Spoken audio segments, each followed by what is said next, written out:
Terima kasih saya sampaikan sebelumnya kepada Ibu Nunus dan tim yang telah memberikan kesempatan saya dari Universitas Pajajaran.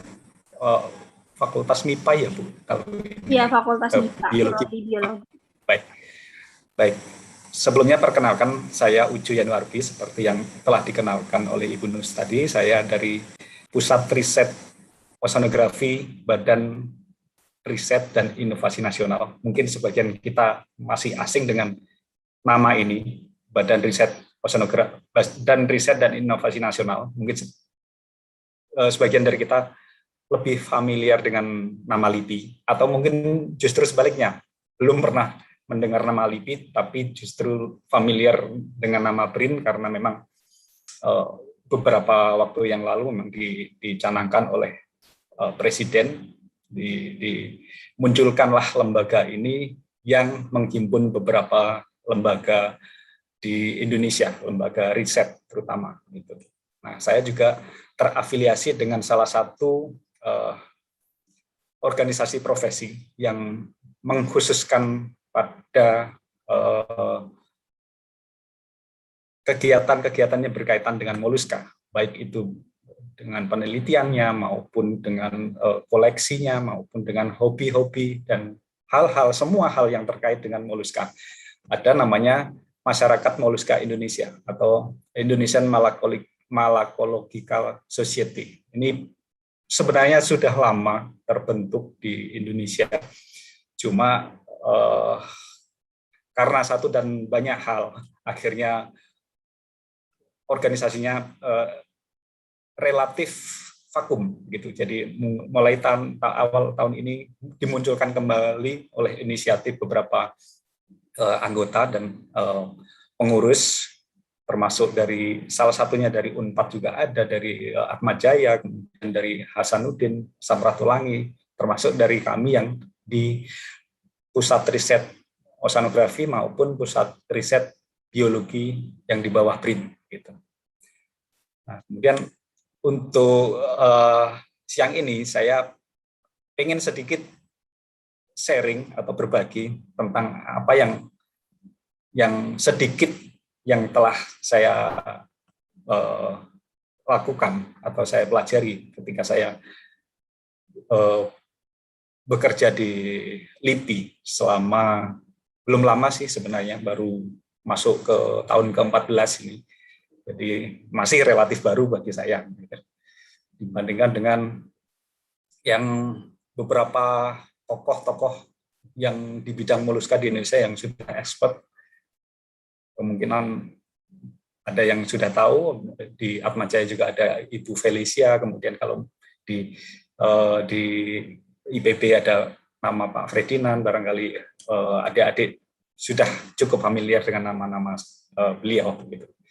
Nah, antara lain pendahuluan sebagai sedikit mengenai apa yang akan saya sampaikan nanti, kemudian dari moluskanya sendiri seperti apa, kemudian metode sampling untuk mendapatkan koleksi moluska yang bersifat ilmiah, kemudian bagaimana pengelolaan spesimen tersebut.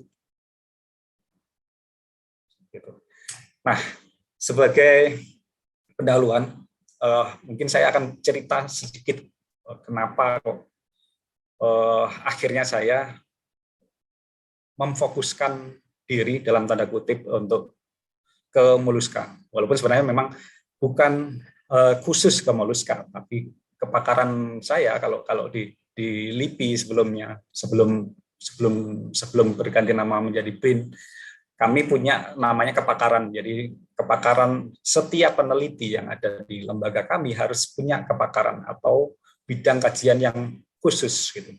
Nah, saya sendiri kepakarannya adalah zoologi laut.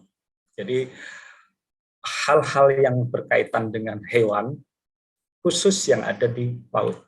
Karena memang tergabungnya di Pusat Riset Oceanografi atau Pusat Riset, kalau dulunya Pusat Penelitian Oceanografi. Nah, ada lagi sekelompok atau sekumpulan peneliti yang fokus di zoologi juga, tapi lebih ke terestrial dan air tawar.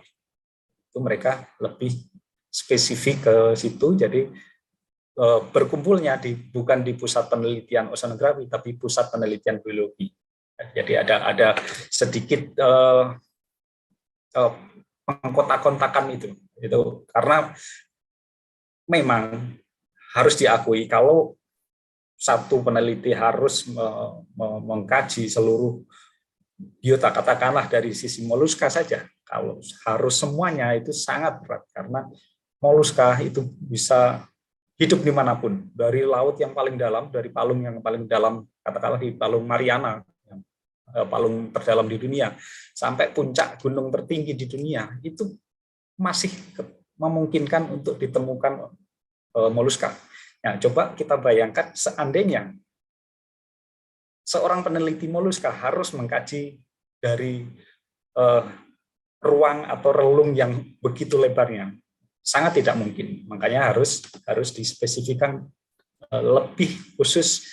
Ya, dalam hal ini kalau yang diterapkan di lembaga kami di LIPI atau di BRIN sekarang, yang moluska khusus di marine dan moluska yang khusus di freshwater atau terestrial. Nah, Indonesia sendiri, kita belum membicarakan dunia ini. Indonesia sendiri sudah dikenal dengan mega biodiversity. Hanya dalam tanda kutip cakupan untuk Indonesia saja, sangat tidak mungkin seorang peneliti untuk bisa mengcover atau mengkaji semua hal, semua biota dalam satu kelompok taksa untuk semua habitat. Saking kayanya, saking luasnya. Nah, itu makanya kalau kita baca jurnal atau mungkin lihat tayangan-tayangan yang sifatnya ilmiah atau dokumenter, itu sangat sering kita jumpai bahwa Indonesia, khususnya marine, itu sangat terkenal dengan istilah mega biodiversity. Itu bandingannya dengan yang terestrial yang ada di Brasil, yang di hutan Amazon sana. Sebegitu kayanya. Nah, kemudian kenapa ada apa sih sebenarnya Indonesia khususnya? Mohon maaf, nanti saya akan lebih sering berbicara atau menyampaikan atau sharing tentang biota-biota yang ada di laut, karena sesuai dengan background saya, background pendidikan maupun background pekerjaan, pendidikan lebih ke ilmu kelautan dan pekerjaan di lembaga yang fokus ke bidang kelautan gitu. Nah, kenapa, pertanyaannya, kenapa di Indonesia disebut sebagai kawasan mega biodiversity? Dan kenapa, kalau dilanjutkan ke pertanyaan selanjutnya, kenapa kita harus memahaminya? Nah, ternyata kalau kita mencuplik satu kelompok biota atau satu taksa begitu, itu ternyata di dalamnya itu banyak sekali hubungan saling silang, hubungan yang bahkan kadang sangat rumit gitu. Bukan hanya dalam hal hubungan untuk yang sifatnya seperti simbiosis atau ya sejenisnya, yang mutualisme, parasitisme, dan komensalisme dan yang seperti itu, tapi lebih dari itu. Bahkan mungkin di satu musim sifatnya mutualisme, nanti di musim yang berbeda bisa jadi sebaliknya, atau dan masih banyak lagi fenomena yang ada di alam. Karena begitu banyak spesies yang hidup bersama di wilayah perairan Indonesia. Dalam satu ruang sempit itu bisa banyak sekali spesies. Berbeda halnya dengan keanekaragaman jenis biota yang ada di negara yang beriklim temperate, misalkan di mendekati kutub utara atau kutub selatan begitu. Mereka mungkin memiliki satu atau beberapa spesies dengan jumlah banyak, tapi jumlah spesiesnya sedikit. Kita sebaliknya, jumlah spesiesnya banyak, tapi mungkin dari sekian banyak spesies tersebut jumlah individunya sedikit-sedikit. Ya walaupun tidak menutup kemungkinan tetap saja ada beberapa spesies yang di alam itu sangat melimpah, begitu. Terutama yang ukuran tubuhnya kecil, begitu. Nah, kenapa di Indonesia? Kembali lagi, kenapa di Indonesia kok menjadi dicap sebagai kawasan mega biodiversity? Nah, ini ternyata menyangkut posisi dan lokasinya. Posisinya sangat strategis. Sudah sejak dulu, mungkin sejak SMA atau SMP, kita selalu diberikan informasi bahwa letak geografis Indonesia itu sangat strategis, berada di antara dua benua, Asia dan Australia, kemudian berada di antara dua samudra yang luas. Yang dengan posisi seperti itu mengakibatkan sangat kompleks peristiwa-peristiwa alam yang terjadi di situ. Nah, itu yang diduga menjadi salah satu faktor kuat mengapa Indonesia menjadi sangat kaya akan biota, terutama biota laut. Nah, dan tidak mungkin kita untuk mempelajari bagian per bagian dari seluruh bagian yang ada di Indonesia. Yang paling memungkinkan atau paling masuk akal adalah kita memilih atau fokus pada area kecil, skop kecil, misalkan Jawa bagian selatan atau Laut Jawa atau mungkin Laut Natuna Utara atau mungkin Laut Sulawesi. Nah, itu yang paling memungkinkan untuk menjadi fokus kajian kita untuk katakanlah studi atau penelitian yang nantinya arahnya adalah untuk lagi-lagi harus dari kacamata orang biologi ataupun kelautan ataupun pertanian ataupun ilmu yang serumpun dengan itu, arahnya akan ke konservasi. Konservasi di dalamnya juga tidak melulu untuk protect, benar-benar untuk melindungi no take zone atau tidak boleh diapa-apakan, tapi juga untuk pemanfaatannya seperti apa. Nah, dari sekian banyaknya spesies yang ada di Indonesia, ternyata kita juga bisa sangat memungkinkan untuk mempelajari adanya origin of species atau asal-usul spesies itu dari mana. Nah, itu dibuktikan dengan banyaknya spesies yang endemik atau hanya ditemukan di Indonesia. Walaupun itu spesies yang ada di air laut. Padahal secara teori, air laut itu dari dimanapun posisinya itu saling tersambung. Yang namanya air laut. Tapi ternyata dengan posisi Indonesia tetap ada barier-barier atau penghalang yang memungkinkan bahwa endemisme itu masih ada. Nah, dari situ tidak menutup kemungkinan terjadinya spesiasi, kemudian juga adanya perubahan genetik. Itu yang menjadikan Indonesia semakin kaya. Nah, kemudian juga ada overlapping fauna. Jadi misalkan fauna-fauna yang memiliki kemiripan secara morfologi maupun genetik itu ada atau tinggal pada ruang yang saling berdekatan.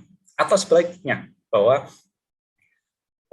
satu spesies yang sama memiliki area atau sebaran yang sangat luas, yang menjadikan dia overlapping wilayah per wilayah.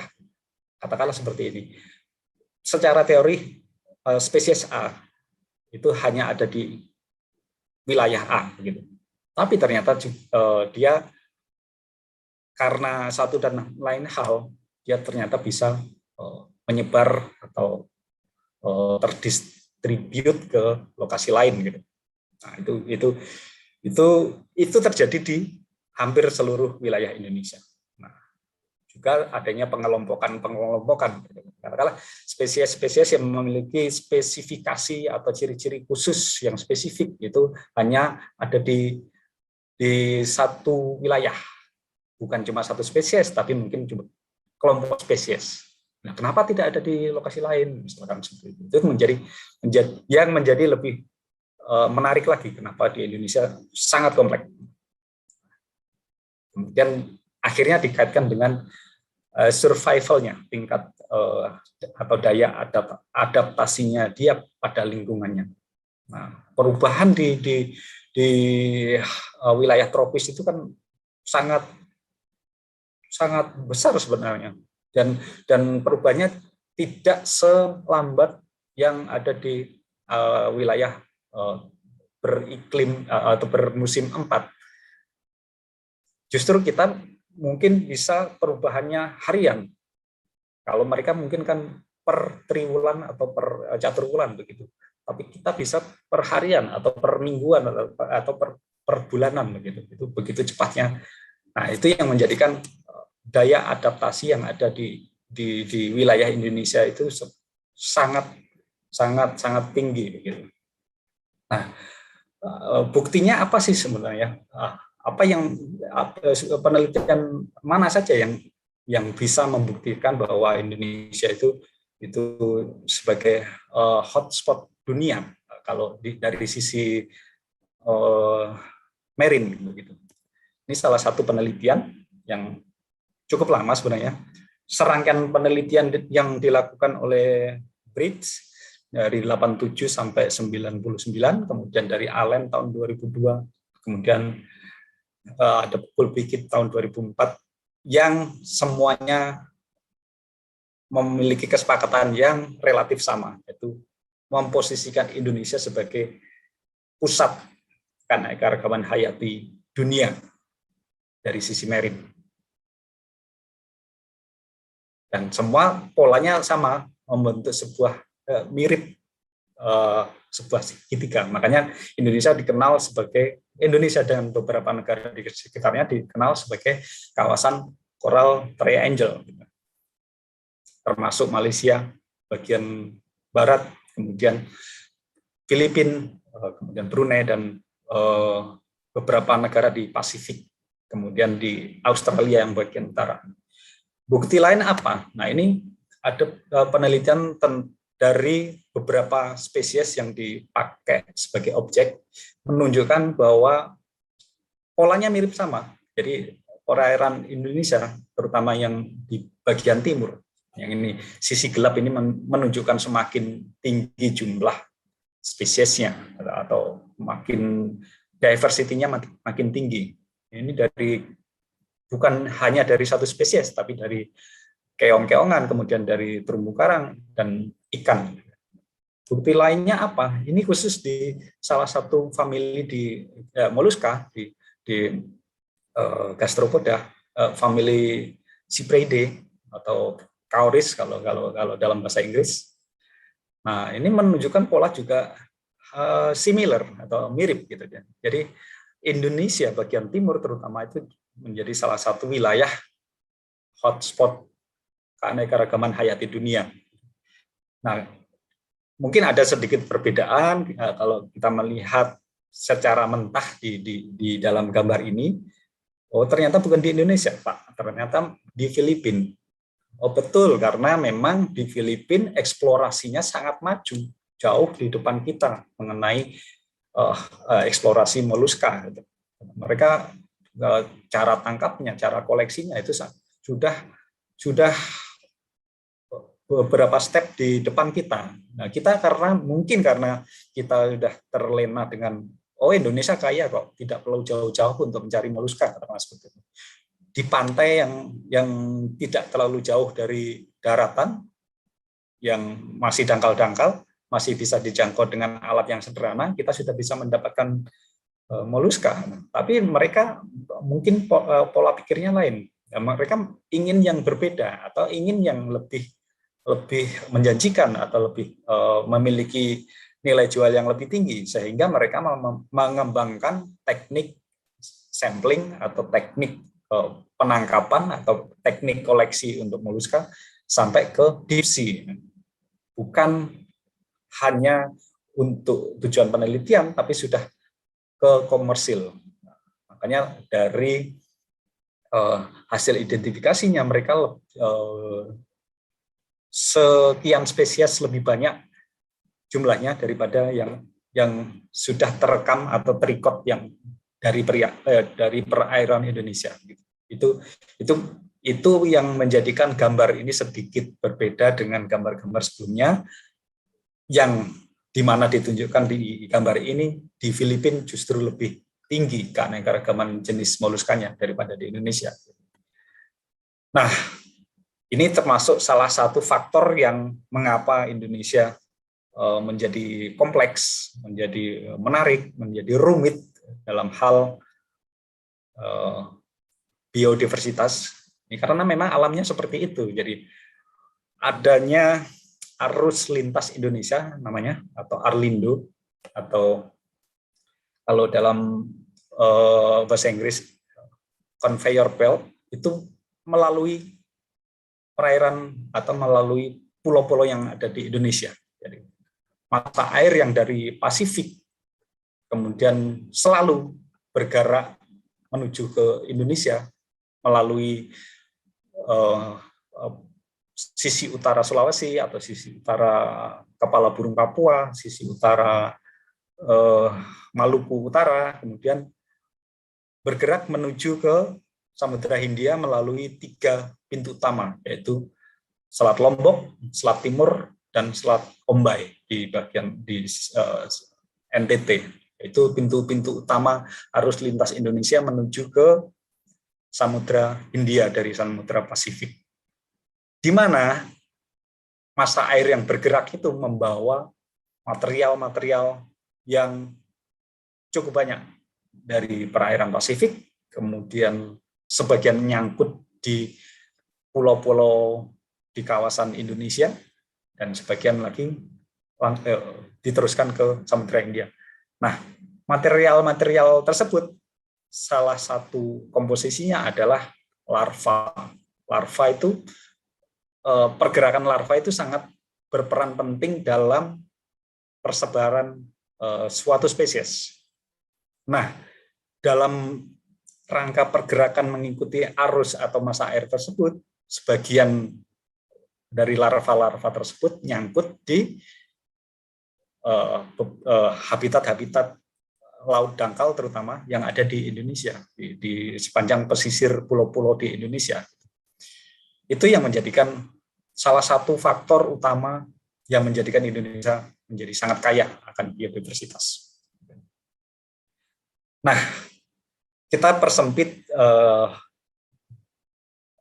ulasan kita tentang biodiversitas atau megabiodiversitas, lebih khusus lagi ke moluska.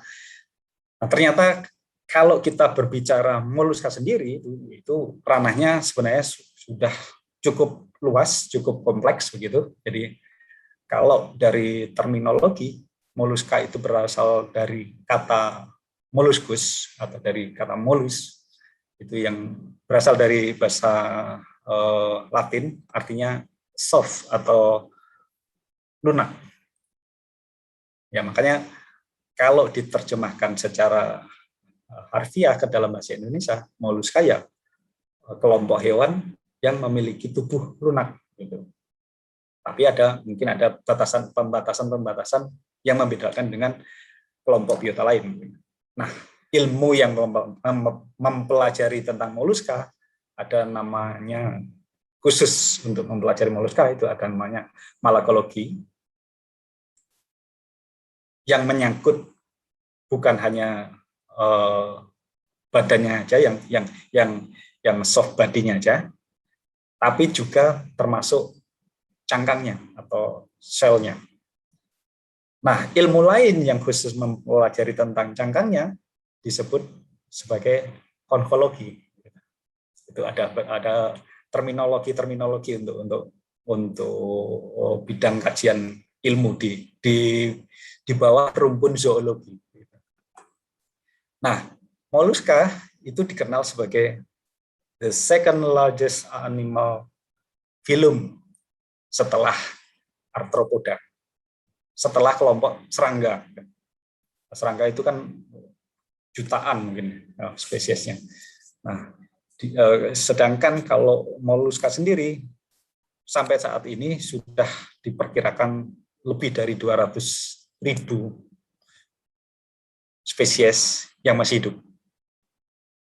Kenapa diperkirakan? Karena angka ini tidak akan pernah pasti, gitu.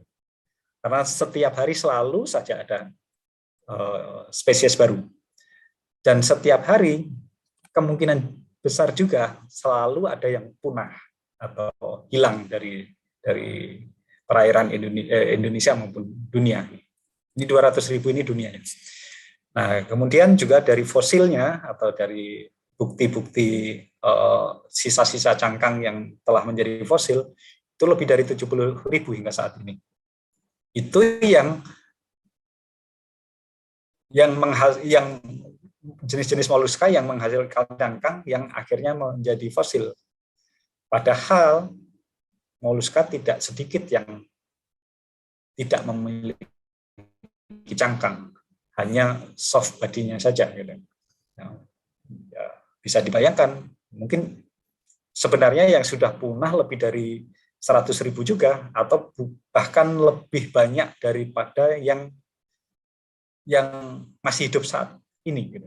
Kalau yang masih hidup saat ini diperkirakan 200.000, ya mungkin secara total lebih dari 5.000 yang hidup dan pernah hidup di dunia ini. Nah, moluska seperti yang saya singgung di depan tadi, sifatnya adalah kosmopolitan. Jadi dia bisa ditemukan di semua habitat, semua habitat. Jadi mau di laut, di palung yang paling dalam maupun di puncak gunung yang paling tinggi, mau di danau, mau di sungai, mau di atas pohon, semua ada moluska. Cuma memang ada preferensi khusus berdasarkan habitatnya, berdasarkan kedalamannya, kemudian garis lintangnya, kemudian ketinggiannya dan lain sebagainya, yang menjadikan orang akan mengenali bahwa begitu langsung memahami bahwa si kelompok A ini hidup di habitat yang seperti ini atau seperti itu dan lain sebagainya.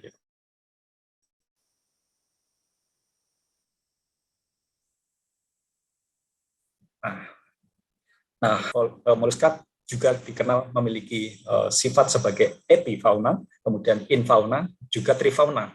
Epifauna itu ketika dia dalam hidupnya berada di atas permukaan substrat atau tanah.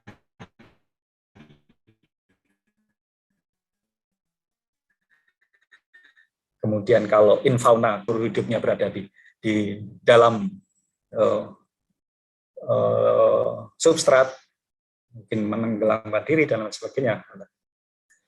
Kemudian trifauna ketika dia sepanjang hidupnya atau sebagian besar hidupnya berada di atas pohon. Nah, moluska juga dikelompokkan berdasarkan cara makannya maupun jenis makanannya, sehingga dia tergolong dalam kelompok herbivorous atau carnivorous atau grazer atau filter feeder atau scavenger dan lain sebagainya.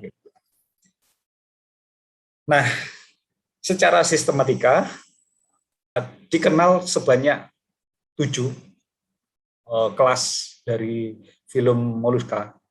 Yang paling besar adalah dari kelas Gastropoda. Ini kalau di dalam bahasa Indonesia dikenal sebagai keong, jumlahnya sekitar 85.000 yang masih hidup. Kemudian dia bisa hidup di mana saja, marine, freshwater, ataupun terrestrial. Kelas kedua adalah bivalvia atau Pelecypoda, termasuk kerang-kerang, kemudian scallop, mussel, dan lain sebagainya.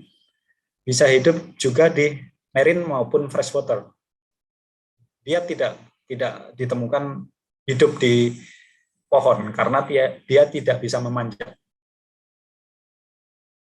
secara umum gastropoda itu tidak hidup menempelkan pada substrat atau meletakkan diri pada substrat. Jadi dia tidak akan pernah memanjat. Nah, kenapa kok beberapa kasus dia ditemukan, katakanlah di batang pohon atau di akar mangrove gitu. Itu karena memang pada saat penempelan larva itu pas penempelan ada di atas permukaan air gitu, atau mungkin di akar mangrove atau di batang pohon gitu. Jadi dia bukan dalam rangka sengaja untuk memanjat pohon sehingga termasuk dalam golongan trifauna.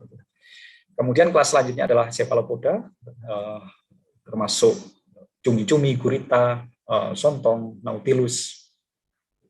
Hanya ada di marine, tidak hidup di darat maupun di air tawar. Kemudian kelas selanjutnya adalah scapopoda. Ini seperti tusuk gigi kalau secara morfologi, dan dia tidak juga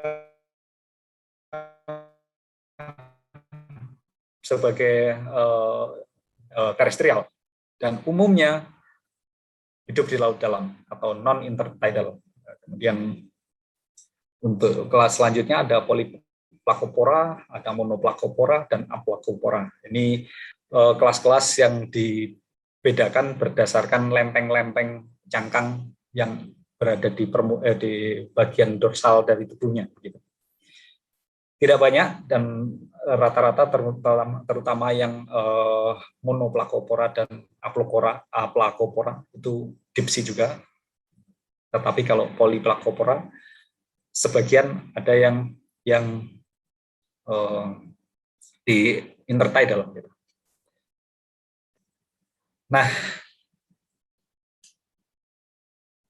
kemudian bagaimana cara mendapatkan atau mendapati atau melihat atau menemukan mereka?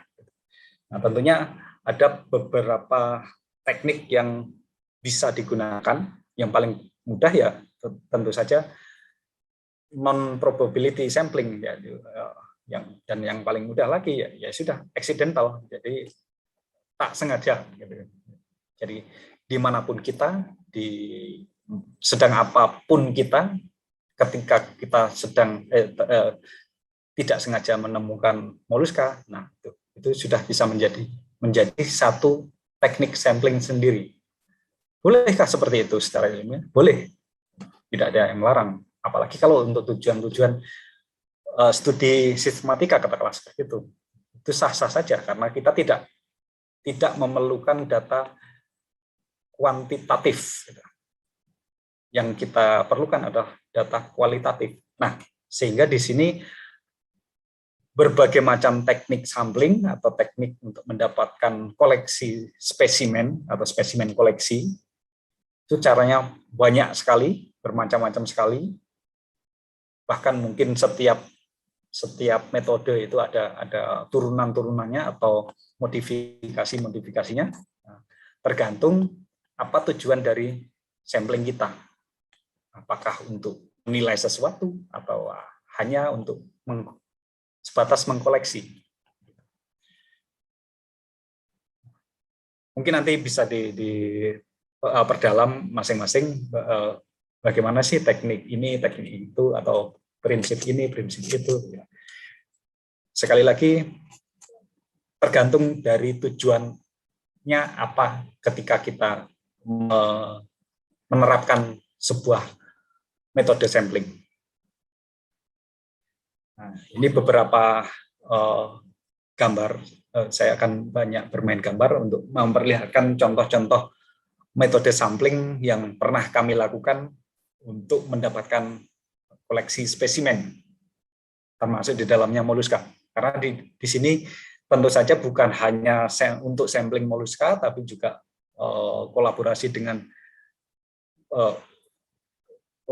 peneliti untuk kajian lain, misalkan untuk polikaita atau untuk mikroplastik, bahkan untuk kondisi-kondisi parameter fisik dan kimia. Gitu. Nah, dari mangrove, dari daerah peralihan antara mangrove dan lamun, kemudian di daerah lamun, di daerah terumbu karang, dan macam-macam tekniknya. Mungkin salah satu sebuah teknik atau metode sampling bisa diterapkan di semua habitat, tapi tidak menutup kemungkinan juga satu metode itu hanya spesifik bisa dilakukan untuk salah satu habitat atau salah satu lokasi saja. Nah, ini yang juga kami lakukan untuk sampling untuk laut-laut dalam, itu lebih dari 300 meter rata-rata, untuk tujuan baik untuk seismik dan lain sebagainya. Nah, kita mendapatkan dengan yang paling kiri dari hadapan kita ini adalah box core. Ini bisa sampai ribuan meter, bisa tercatat kalau yang pernah kami lakukan itu sampai sekitar hampir 3.000 meter, 2.800 sekian meter gitu di daerah laut Banda, laut terdalam di Indonesia. Kemudian ada gravity core, kemudian ada pakai troll dan lain sebagainya, banyak sekali yang metode-metode yang bisa diterapkan. Nah, tentunya selain untuk mendapatkan sampel sesuai dengan tujuannya, juga mempertimbangkan biayanya. Nah, semakin tinggi atau semakin kompleks teknologinya, maka biayanya tentu saja semakin besar gitu. Sebaliknya, jika tekniknya atau metodenya sangat sederhana, semakin sederhana, maka kemungkinan besar biaya yang akan dikeluarkan juga akan semakin rendah. Nah, ini pun juga bisa dilakukan sampling seperti ini. Jadi melalui jalur perdagangan. Ada ini, kalau di sini ada salah satu komoditas ekspor dari moluska, itu keong lola, atau dulu dikenal sebagai Trochus niloticus, sekarang Rocia, namanya berubah menjadi Rosia nilotica. Ini jalur distribusi perdagangannya sangat panjang, mulai dari nelayan penangkap atau pengambil di laut, kemudian pengepul, kemudian pedagang kecil, pedagang besar, sampai industri. Itu semua di setiap stepnya itu mendatangkan peluang untuk sampling, untuk melakukan penelitian, untuk mengambil sampel, gitu, untuk mengambil koleksi. Bahkan tingkat akhir, katakanlah seperti itu, tingkat produk setengah jadi untuk kerajinan tangan. Kalau di sini, ini keong lola ini salah satu produk unggulan Indonesia yang diekspor untuk industri-industri besar seperti Zara, kemudian tas-tas merek terkenal, baju-baju merek terkenal itu, untuk produk kancingnya. Bisa juga seperti ini metode sampling atau pengambilan sampel kita. Nah, mungkin sebelum terlalu jauh, mungkin saya perjelas lagi bahwa sampel itu bukan hanya berupa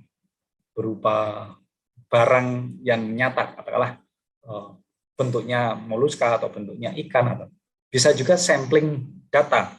Nah, katakanlah di dalam web yang di dalamnya terdapat atau menampilkan informasi-informasi seperti ini, nah kita juga bisa sampling di situ.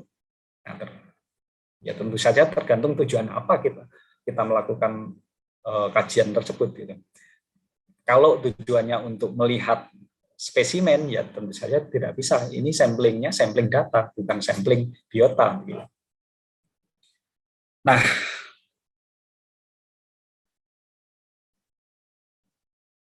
berkaitan dengan pengambilan sampel, nah akhirnya kan kita akan bicarakan tentang bagaimana step-step untuk penanganan atau pengelolaan dari sampel atau spesimen yang telah kita dapatkan tersebut.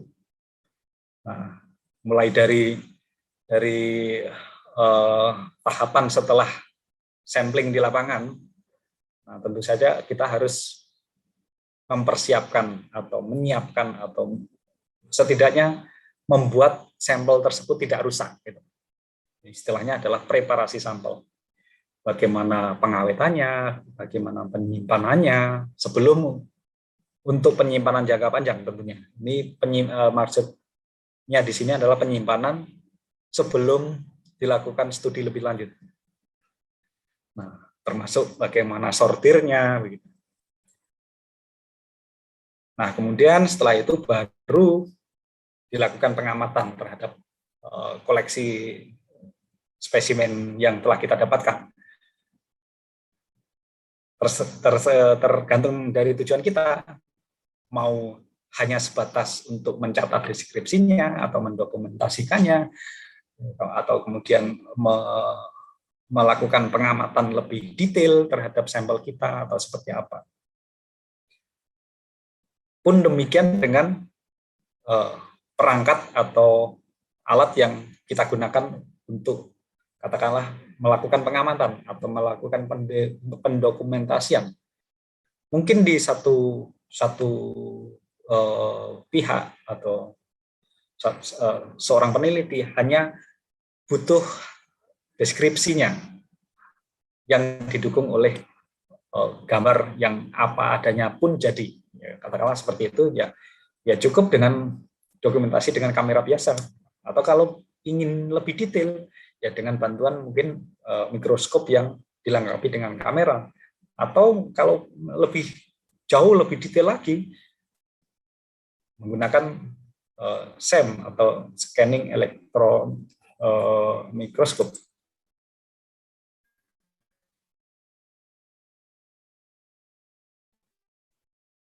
Dan sebagainya. Kemudian setelah itu ini kita bergerak menuju ke penyimpanan yang lebih lama. Nah, sebelum disimpan tentunya spesimen-spesimen atau koleksi yang telah kita dapatkan harus diberi identitas. Nah, dalam hal ini adalah label.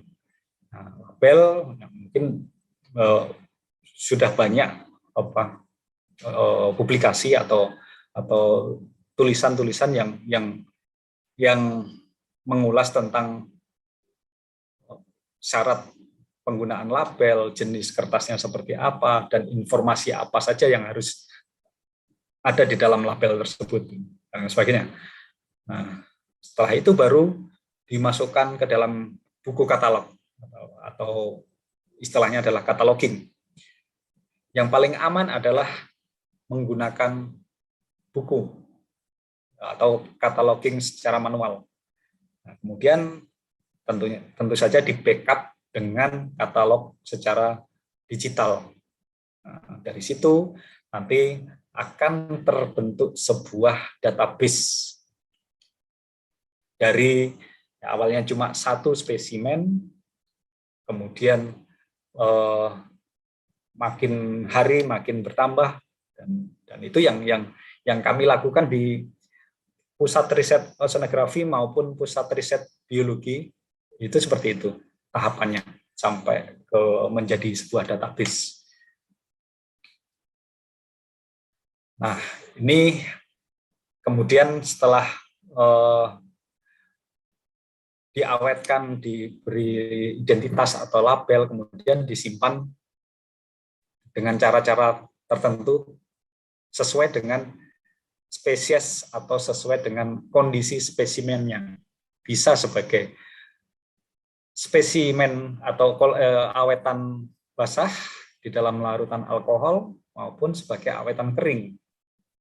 Bisa disimpan hanya berupa dalam sebuah rak-rak begitu, atau di dalam lemari yang harus terhindar dari cahaya, karena masing-masing spesies tentunya memiliki karakteristik masing-masing sehingga memerlukan perlakuan yang berbeda-beda. Termasuk salah satunya adalah untuk menghindari dari serangan jamur, karena kita berada di daerah tropis sangat riskan terhadap serangan jamur. Nah, makanya lembaga-lembaga atau kampus mungkin yang memiliki spesimen koleksi sudah sepatutnya harus memiliki pengetahuan atau setidaknya laporan ataupun kuratornya memiliki pengetahuan tentang bagaimana cara menyimpan atau mempreservasi dari setiap spesimen koleksi yang dimiliki. Karena bisa juga tidak hanya berupa spesimen koleksi yang sifatnya ilmiah yang hanya bisa diakses atau dilihat sewaktu-waktu, tapi juga bisa sebagai display. Nah, seperti yang mungkin ditampilkan di lobi-lobi sebuah gedung perkantoran atau lobi hotel atau lobi mall seperti itu. Kan tidak jarang juga kita melihat adanya display spesimen yang sebenarnya itu asli, bukan replika dari plastik maupun dari bahan lain. Nah, sebagai penutup dari saya, dari apa yang telah saya sampaikan dari awal sampai akhir tadi, sekaligus menyampaikan pesan sponsor bahwa kita memiliki sumber daya hayati yang sangat kaya, kemudian kita memiliki sumber daya manusia yang sudah selayaknya juga bisa dibuat sedemikian rupa sehingga memiliki kapasitas yang memadai. Kemudian kita sebenarnya punya data, tergantung kita apakah mau mengambil data atau mengkoleksi data tersebut. Data tersedia di halaman rumah kita, di halaman belakang kita, bahkan di ruangan kita. Kemudian kita juga ditantang untuk bagaimana melakukan pengelolaan terhadap sumber daya hayati tersebut, kemudian SDM-nya, sumber daya manusia, kemudian data-datanya. Nah, sehingga di akhir adalah untuk tujuan lagi-lagi pertimbangan kesejahteraan manusia. Nah, itu semua perlu dukungan dari riset. Riset bukan hanya dilakukan oleh lembaga riset. Riset juga dilakukan oleh Anda sekalian, adik-adik semua, mahasiswa, akademisi, agar upaya untuk pelestarian sumber daya hayati atau sumber daya alam dan pemanfaatannya yang berbasis data dan informasi yang ilmiah sehingga arahnya jelas. Saya rasa dari saya sekian, saya kembalikan ke Ibu Nunus. Terima kasih. Wassalamualaikum warahmatullahi wabarakatuh.